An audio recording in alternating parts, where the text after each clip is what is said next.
Boa noite, gente. A paz seja com todos, amém? Vocês estão bem? O Senhor tem ministrado ao meu coração que essa é uma noite de chamados, né? Então Deus convocou os chamados aqui e Deus vai mexer com a sua estrutura essa noite. Eu sinto pelo Espírito que algumas pessoas estavam migrando do seu espírito, fazendo um intercâmbio para fora do seu chamado. Mas hoje Deus vai te trazer de volta e nós vamos falar de muitas coisas importantes. Então eu queria que vocês abrissem comigo livro dos Juízes, capítulo 2. Livro dos Juízes, capítulo 2.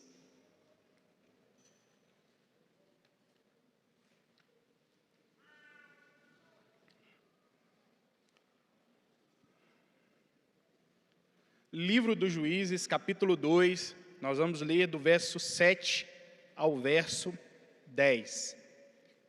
Todo mundo junto? Amém? Amém ou me espera? Amém, vou te esperar.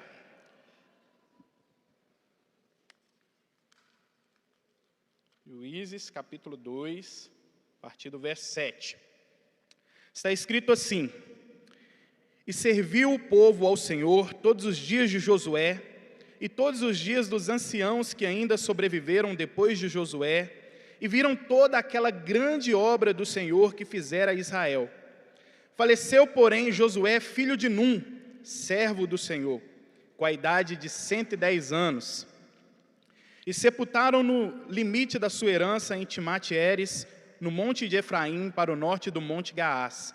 E foi também congregada toda aquela geração a seus pais, e outra geração após ela se levantou, que não conhecia o Senhor, e nem tampouco a obra que fizera em Israel. Parafraseando o texto, eu queria que você avançasse alguns capítulos e abrisse aí no livro de Juízes, no capítulo 13. Juízes, capítulo 13, nós vamos ler a partir do verso 1.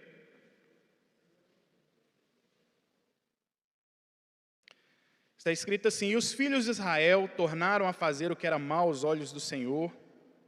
Assim o Senhor os entregou nas mãos dos filisteus por 40 anos.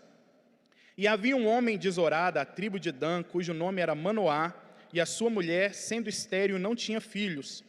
E o anjo do Senhor apareceu a essa mulher e disse-lhe: Eis que agora és estéril e nunca tens concebido, porém conceberás e terás um filho. Agora, pois, guarda-te de beber vinho, ou bebida forte, ou comer coisa imunda. Porque eis que conceberás e terás um filho, cuja cabeça não passará navalha.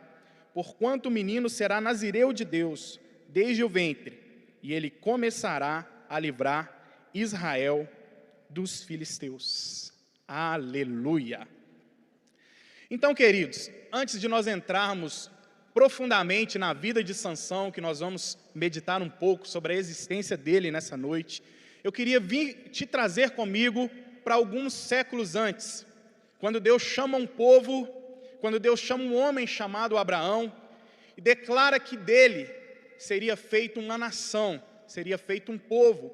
Esse povo receberia uma terra que emana leite e mel.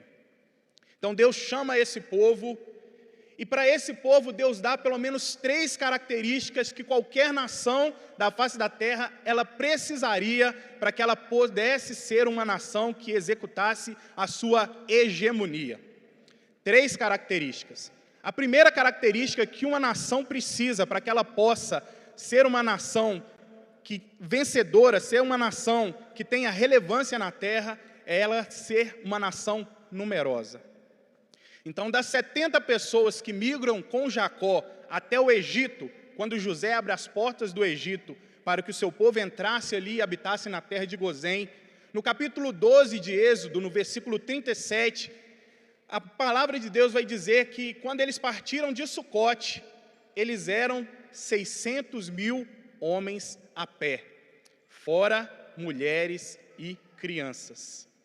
Então, se a gente fizer uma média, nós estamos falando no mínimo de 3 milhões de pessoas. cruzaram o Mar Vermelho e partiram rumo a Canaã. Então eles tiveram essa característica de ser uma nação numerosa. A segunda característica que uma nação precisava ter para que ela pudesse se destacar era ter no currículo uma grande vitória ou grandes vitórias militares. Israel cresceu no Egito, como foi o tópico anterior.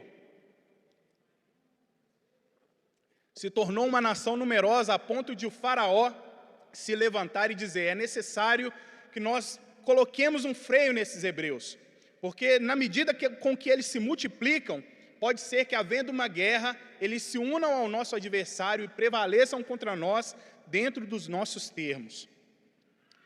Mas era necessário uma vitória também. Eles não poderiam cruzar a fronteira com a terra prometida sendo apenas uma nação numerosa. Eles precisavam ter no currículo uma grande ou grandes vitórias militares. Então, o que Deus faz por eles? Deus liberta eles da maior nação e do maior poderio bélico, do conhecimento tecnológico dos seus dias, que era o Egito. No Egito antigo, no tempo em que Israel estava ali, nunca houve uma nação que tivesse subjugado o Egito. Nunca houve uma nação que tivesse reinado, dominado sobre os egípcios. Os egípcios, eles tinham a sua hegemonia, mas quando Deus resolve libertar o seu povo, Ele coloca a nação do Egito sobre joelhos e Ele liberta. A liberdade do povo judeu, ela foi conquistada. E nas águas do Mar Vermelho, Deus afunda Faraó, os seus famigerados carros e cavaleiros. Então Israel parte com essas duas características, mas eu disse que são três características. Eles também precisavam de ter um Deus representativo. Era comum naquela época, quando uma nação enfrentava a outra, os sacerdotes dos deuses que aquela nação seguia entravam para o campo de batalha, empunhando indumentárias e bandeiras que eram relacionadas ao seu Deus. E quando aquela nação prevalecia contra a outra, os louros da vitória, eles eram atribuídos ao Deus que aquela nação servia. Então, antes de Deus libertar o povo hebreu, Ele lança 10 pragas sobre o Egito. E cada uma das 10 pragas, Ele estava desfazendo o poderio de uma divindade do Egito. Cada uma das 10 pragas está atrelada a uma divindade do Egito. E na última, a gente entende de uma forma com que Deus, Ele estava tentando estabelecer para o seu povo e para as outras nações que Ele simplesmente estava desposando a nação mais poderosa da terra e que eles tinham o Deus mais poderoso de todas as nações. Porque entre todas as 10 divindades, Faraó também era considerado uma divindade. Então, quando a praga dos primogênitos acontece e o filho de Faraó ele morre, ele seria o próximo Faraó, ele seria a próxima divindade. Então, quando o Deus dos hebreus toca na linhagem do Faraó, ele estava assinalando que não havia nenhuma divindade no Egito que fosse páreo ao Deus dos hebreus. Então, os hebreus partem para a terra prometida com essas características. Eles tinham uma numerosa nação, eles tinham no currículo conquistar com braço pesado a sua liberdade da maior nação de poderio bélico dos seus dias, e eles tinham um Deus representativo. Essas histórias colocavam em medo as nações que estavam ao redor.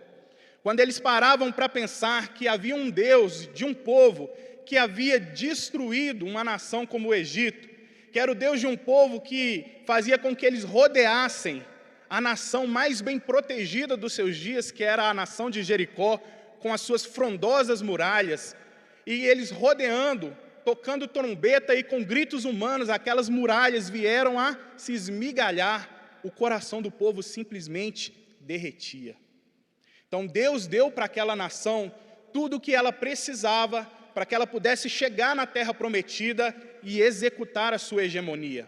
Chegar na terra prometida e simplesmente dominar. Chegar na terra prometida e simplesmente estabelecer o tabernáculo do seu Deus. Chegar na terra prometida, colocar um mastro com a bandeira do leão da tribo de Judá em alto, no centro daquela praça, daquela província, e simplesmente viver uma vida abençoada pelo Deus dos céus.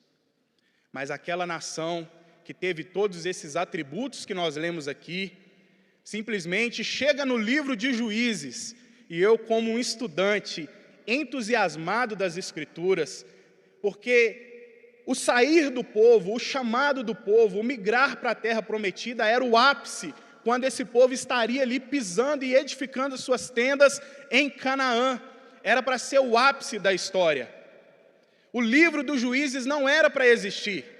Era para existir o livro dos possuidores, o livro dos vencedores, o livro que relata um povo chamado por Deus, que tomou posse de uma terra que foi prometida a um homem que foi fiel, a um homem que teve fé, a um homem que caminhou as pisadas que Deus orientou que ele seguisse. Era para aquele povo ter chegado naquela terra e ter dominado a terra. Era para aquelas nações que estavam ao seu redor olhar e falar assim: o que esse povo tem que nós não temos? Nós queremos esse Deus, nós queremos ser como eles. Mas o texto de Juízes 2, que nós lemos, nos frustra, porque ele não fala do apogeu de Israel, ele não fala do apogeu da nação, mas ele fala que foi congregada toda a geração de Josué, após a morte de Josué, e se levantou uma geração que não conhecia o Senhor e nem a obra que ele fizera em Israel. Irmão, como se enterra tudo que Deus fez, como sepulta tudo que ele fez, tudo que ele trabalhou, tudo que ele criou, tudo que ele projetou, e simplesmente no capítulo 2 de Juízes, a memória já era. Levantou-se uma geração que não conhecia o Senhor e nem a obra que ele fizera em Israel. Deus havia levantado uma nação para ser modelo, Deus havia levantado uma nação para influenciar, Deus havia levantado uma nação para simplesmente viver, e aquela nação, ela não conseguiu mudar a sua mente de escravo, porque eles venceram a escravidão do Egito, mas no seio da liberdade, eles se tornaram escravos das nações que estavam ao seu redor.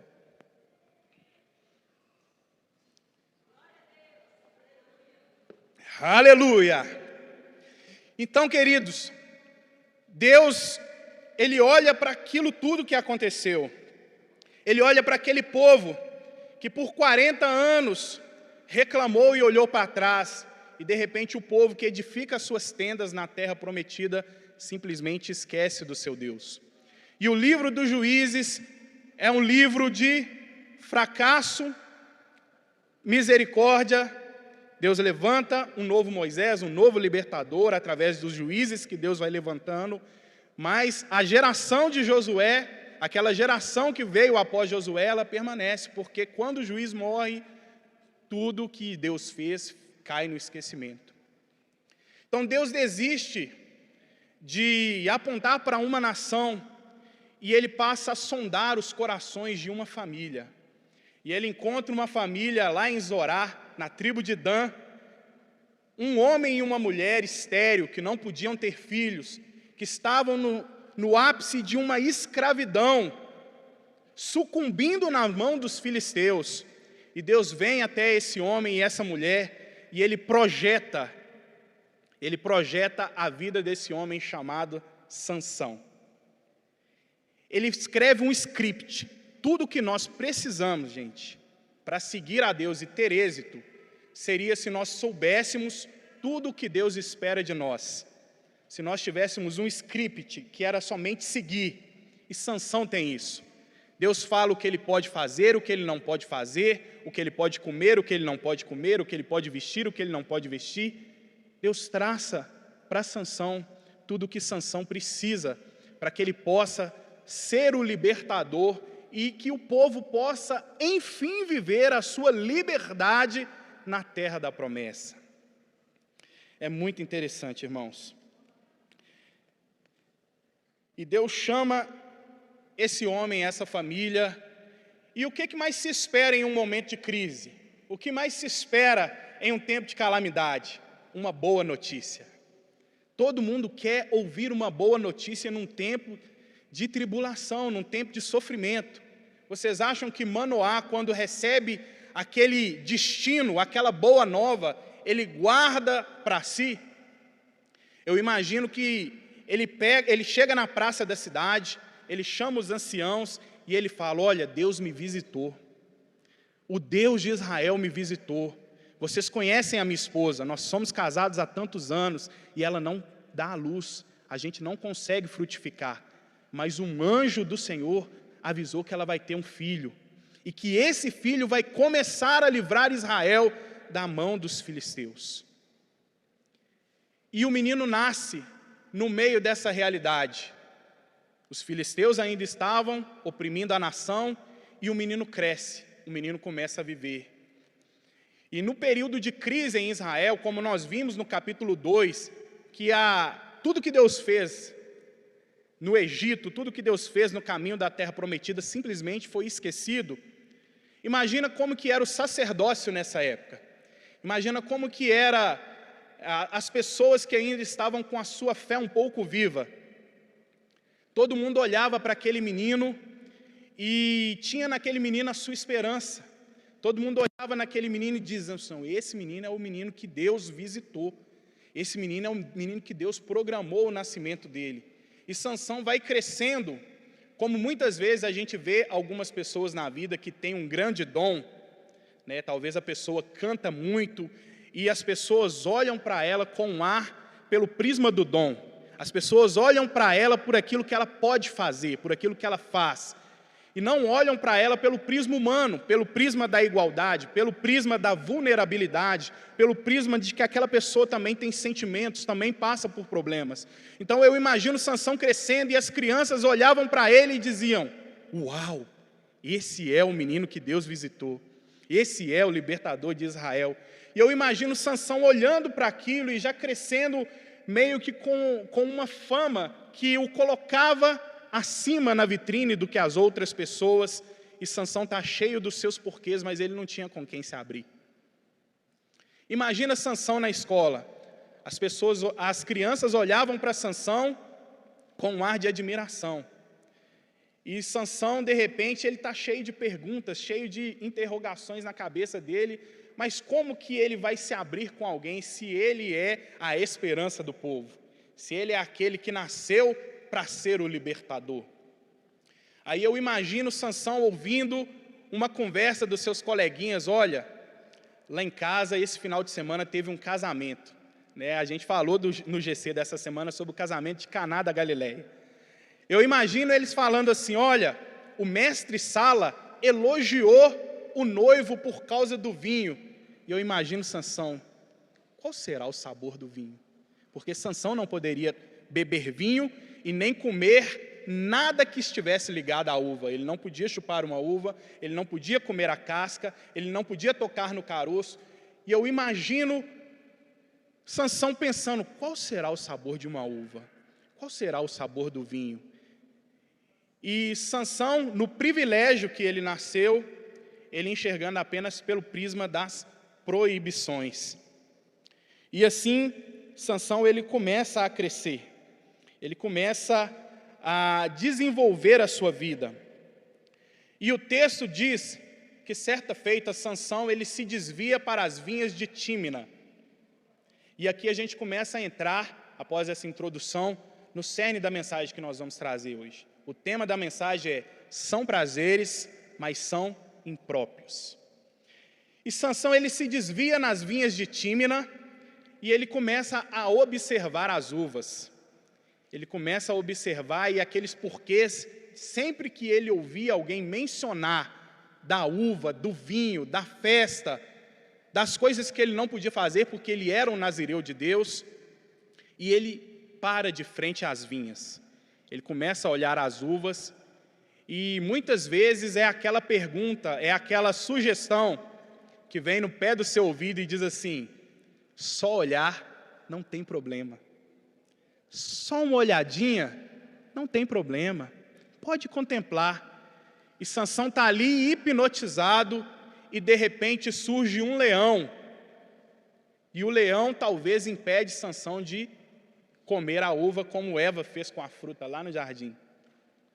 A gente pode olhar para esse leão do aspecto profético Ele tipifica o leão da tribo de Judá, que vem ao encontro do libertador e impede o desvio. Parece o Espírito Santo, que às vezes tem vindo no seu coração com um sinal de alerta: esse caminho não é para você, essa vida não é para você. É prazeroso, é bom de ver, é admirável, mas não é para você. E esse leão vem, e Sansão, ele fende o leão de alto a baixo. O nome Sansão significa força, ou possuidor de uma grande força. E eu literalmente creio, e por isso eu ensino dessa forma, que Sansão, ele não tinha uma força descomunal somente quando o Espírito Santo vinha sobre ele. O nome, para um judeu, ele tipificava destino. Então, se o nome dele, desde criança, era força e possuidor de uma grande força, ele era forte, literalmente. Dentro das Escrituras tem alguns moveres que o Espírito Santo o conduziu, mas ele também, depois nós vamos ver mais profundamente isso, ele também era movido pela sua própria força. Então Sansão mata o leão. Sansão matou o leão. E ele estava ali nas vinhas de Tímina, e é onde ele observa uma outra coisa, que não era proibida para ele, sendo um nazireu. Ele observa uma filisteia e ele se apaixona por ela. Ele vai até o seu pai, até a sua mãe e fala assim: eu estou apaixonado, pai. Eu preciso que você vá lá e toma a mão dessa mulher para mim, porque os meus olhos, ela agrada aos meus olhos. Na vinha de Tímina. Olha para você ver, ele não podia se relacionar com uva e nem com nada que era relacionado à vinha. Então, no caminho que eles estão indo para conversar sobre o noivado, Sansão se desvia novamente para as vinhas de Tímina. Aí ele vê uma grande surpresa, tem um leão morto. E no leão morto tem um enxame de abelhas com uma grande quantidade de mel dentro do leão.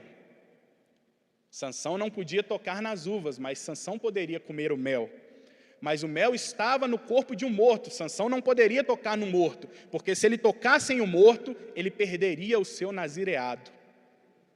Ele teria que raspar a sua cabeça por 7 dias e se arrepender e esperar que o seu cabelo tomasse a forma novamente, para que ele pudesse novamente retomar o seu nazireado. Aí, esse é o grande problema, sabe, gente?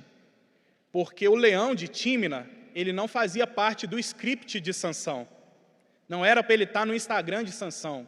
Mas sabe o que aconteceu? Ganhou muitas curtidas, ganhou muitos compartilhamentos. Aí sabe o que a gente acaba fazendo? Volta para o lugar do alerta com um cinturão no peito. Volta para o ringue com um cinturão no peito. Eu sou o homem que matou o leão. Aí Sansão começa a brincar com o pecado. Ele pega do mel, ele come do mel, ele oferece aos seus pais, ele vai até a casa, estabelece o noivado, e aí é quando Sansão começa a atribuir ao pecado a irreverência, porque ele cria um enigma. Ele cria um enigma: do forte saiu força e doçura do forte. Aí ali no noivado tinham 30 homens filisteus ali, ele fez um enigma para que ele pudesse ganhar 30 túnicas de festa daqueles convidados. Aí é quando a gente começa a ganhar lucro com o pecado. É quando o pecado ele começa a nos dar um retorno. Sansão fez o teste, né? O bíceps está ok, o tríceps está ok também. Bom, peraí, eu comi, mas não é bem assim não, eu continuo forte. Então, pode ser que de repente o meu pai, a minha mãe ouviu do anjo do Senhor, mas não ouviu direitinho, não era bem assim. E ele vai avançando. Aí o que aconteceu? Os filisteus descobriram que Sansão estava mal intencionado, forçaram a mulher a entregar o segredo de Sansão, e Sansão, que havia contaminado o seu nazireado por um cadáver de leão, agora ele é obrigado a contaminar o seu nazireado por 30 filisteus que ele tem que matar, para que ele possa entregar as túnicas para os homens que ele havia empenhado sobre o enigma. O pecado, ele tem um ciclo vicioso. O pecado, ele tem uma marcha crescente. O pecado, ele não tem um freio. O pecado, ele tende a crescer. E agora Sansão, que havia se contaminado por um mel, agora ele se contaminou pelas túnicas, agora ele se contaminou 30 vezes mais. Aí Sansão, ele fica bravo, ele sai de cena, o sogro dele pega a esposa que estava destinada a ele, porque as bodas duravam 7 dias, e ele tinha que estar ali os 7 dias para consumar o casamento. Ele fica bravo por causa das túnicas, e quando ele volta, o sogro dele havia dado a esposa dele para o companheiro dele. Aí Sansão, que havia visto aquela mulher que agradava os olhos dele, ele não tinha tido a experiência de tê-la nos braços. E Sansão fica muito bravo, ele vem, bota fogo na plantação dos filisteus, e os filisteus acabam matando a mulher noiva de Sansão e o seu pai. E Sansão foge para a caverna. Aí os filisteus vêm até os judeus, porque a plantação deles havia sido queimada, falam: nós queremos que vocês entreguem Sansão, ou nós vamos guerrear contra vocês. Então os homens de Judá vão até Sansão e levam Sansão até os filisteus. Aí Sansão, que havia se contaminado com um leão, depois com 30 homens, agora ele se contamina com 1000 cadáveres, porque agora com uma queixada de jumento, ele fere aquele exército filisteu, e o pecado só vai tomando forma. Só vai tomando forma. E Sansão, ele segue dali. A palavra fala lá em Juízes, no capítulo 16, que ele entra lá em Gaza, ele vê uma mulher prostituta e ele entra a ela. Ele tem um relacionamento com ela. Porque a vontade de ter a experiência de ter uma mulher estrangeira nos braços ainda estava no campo da hipótese, mas Sansão ainda não havia consumado. E agora, Sansão se contamina o seu nazireado mais uma vez com uma prostituta. O texto fala em Juízes 16, 2 e 3, que os homens da cidade, quando eles descobriram que Sansão estava ali, eles ficaram de tocaia a fim de pegar Sansão ao amanhecer. Aí entra a passagem, entra o contexto que eu falei para vocês, que a força de Sansão, ela não era somente movida pelo Espírito Santo.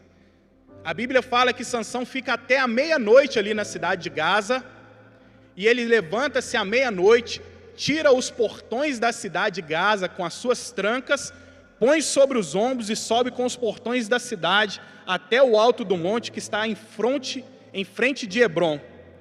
Detalhe, os portões da cidade de Gaza, com as suas trancas, pesavam uma média de 3 toneladas.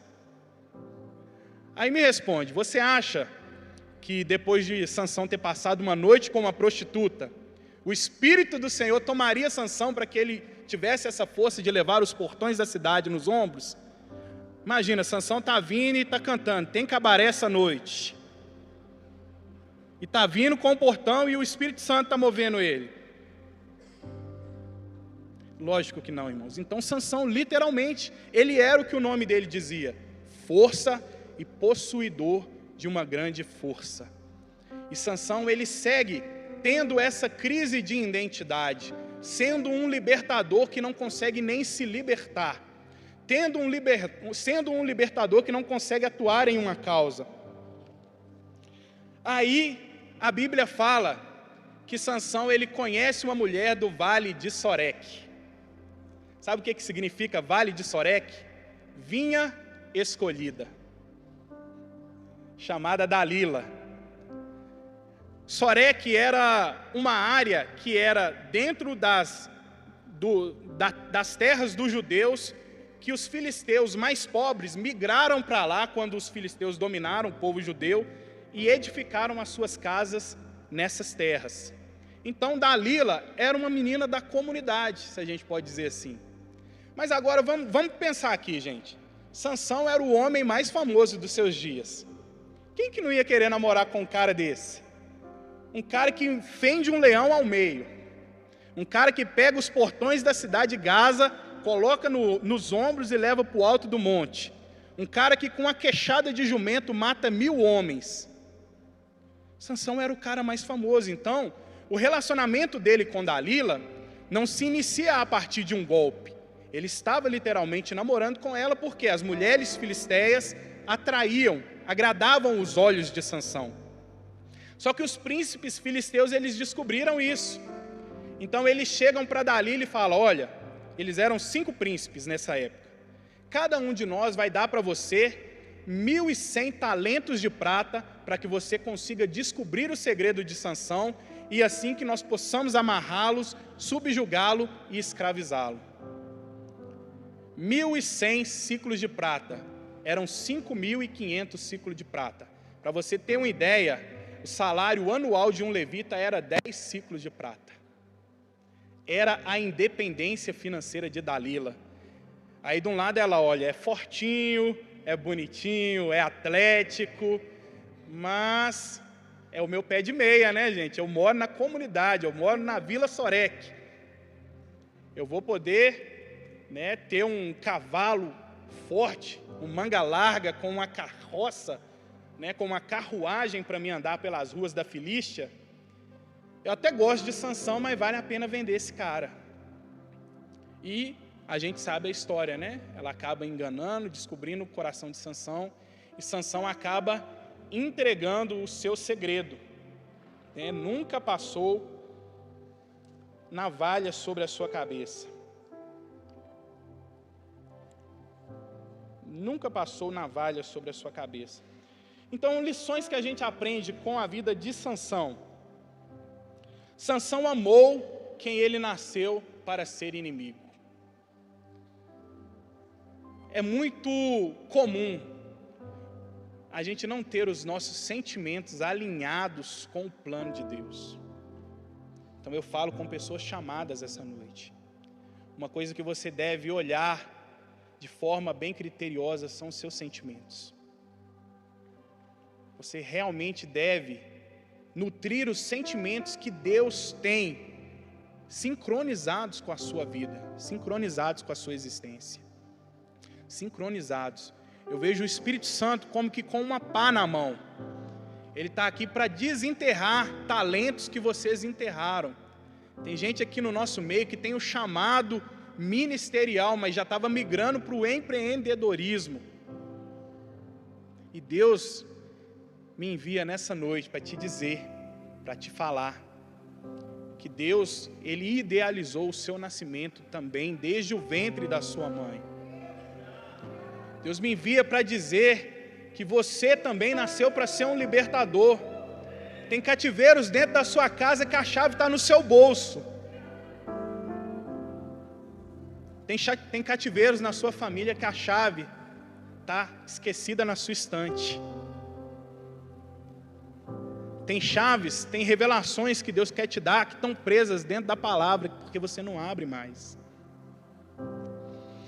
A vida de Sansão seria um resumo do livro de Juízes. Ele nasceu para ser protagonista, mas ele foi simplesmente um coadjuvante da sua história. A gente pensa que a Marvel que deu vida aos heróis, aos homens poderosos, mas Deus fabricou um herói dentro das Escrituras.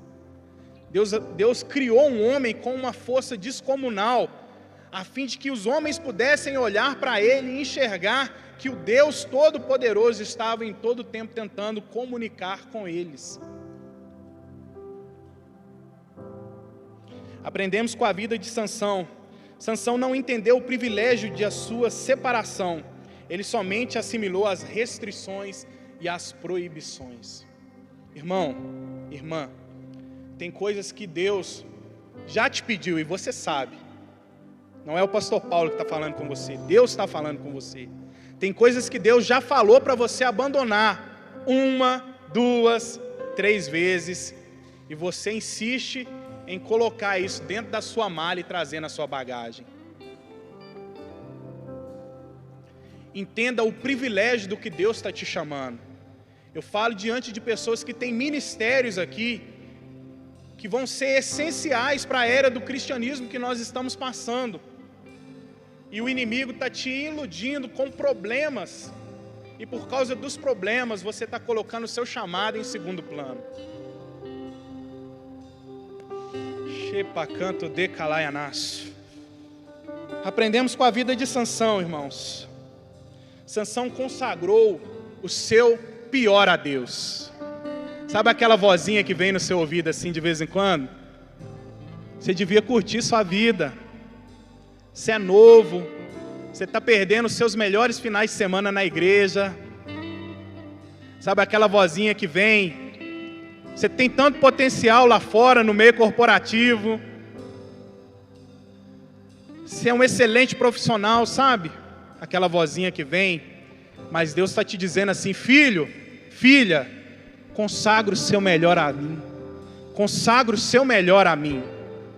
Consagra o seu melhor a mim. Não tem nada melhor do que você pegar o seu dom, por maior que ele seja, e devolver ele em adoração a Deus.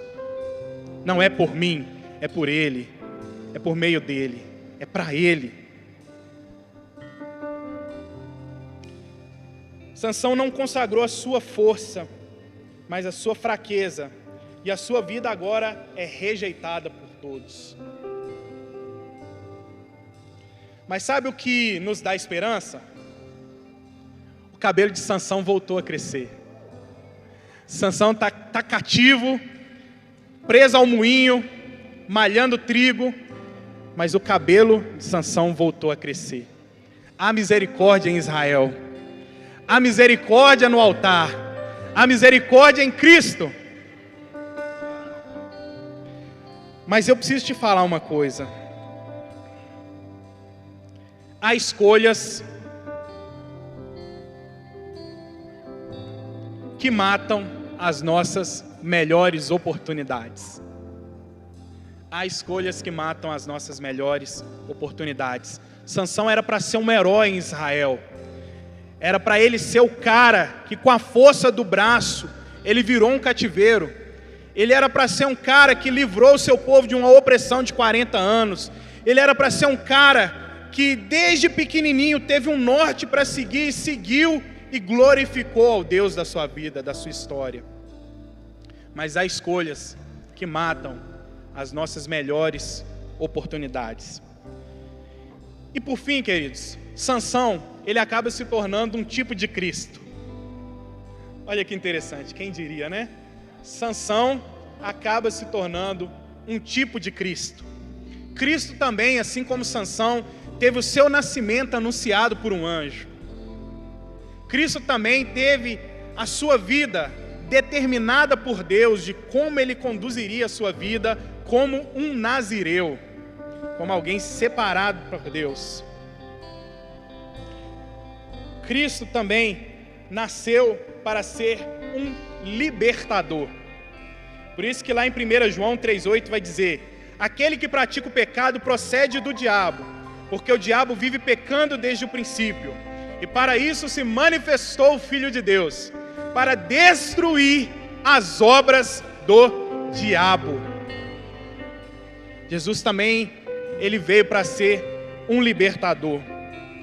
E assim como Sansão, queridos, Sansão, a Bíblia fala que ele matou mais inimigos na sua morte do que com a sua vida. Jesus Cristo, com a sua morte, ele matou o inimigo, o escravizador da humanidade.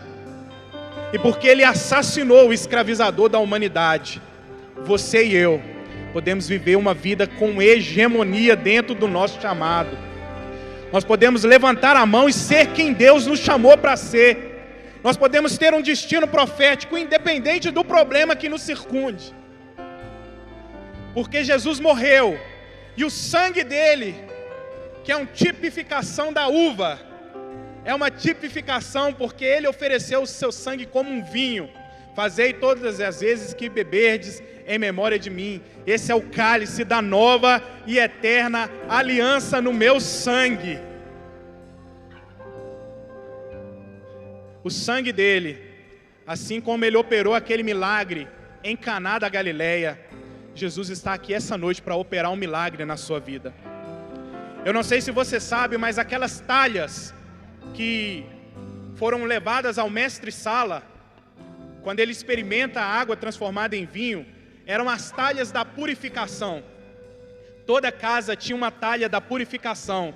Era onde as pessoas chegavam, lavavam as suas mãos, lavavam os seus pés, lavavam o seu rosto, o seu suor, e aquela água, a pessoa ficava pura, mas a água ficava contaminada.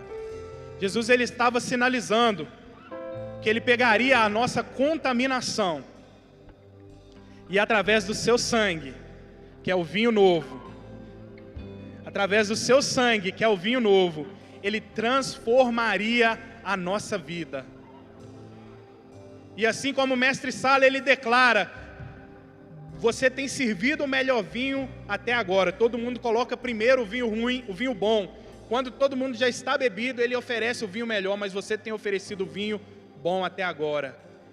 É o vinho de Jesus que vai fazer você, ainda que errou, ainda que tropeçou, ainda que perdeu a sua identidade nesses dias, é esse vinho novo, é esse cálice que vai fazer a sua vida transmitir um sabor muito melhor do que a sua vida já teve. O seu chamado, ele está ativo, meu irmão. O seu chamado, ele está ativo, minha irmã. Deus me trouxe aqui essa noite para te dizer: são prazeres, mas são impróprios.